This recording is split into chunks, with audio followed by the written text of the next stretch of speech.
Dobrý den, jmenuji se Jarka Jermanová a jsem v letošním roce vaší kandidátkou do Parlamentu České republiky.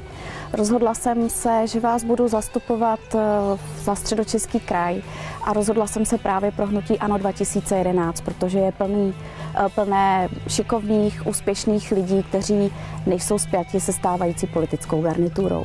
Já nebudu hovořit o programu, ale spíš jsem se rozhodla, že vás vezmu na místa, která jsou mi blízká a která mám ráda. Teďko současně hned se nacházíme v Růžové zahradě u Konopišského zámku. Růžová zahrada je pro mě takové útočiště pro chvíle, kdy se necítím úplně nejlépe, anebo přichází těžší situace v životě, které máme každý z nás. Je tady úžasná atmosféra, protože se tady odráží práce českých rukou, a to nejenom historicky, ale i v současné době, protože každý, kdo sem jezdí, tak vidí, jak se tady o to starají naši zahradníci. Já jsem přesvědčená, že český národ je šikovný a chytrý a má své místo v Evropě a já ho, pokud se do Poslanecké sněmovny dostanu, budu ze všech sil podporovat.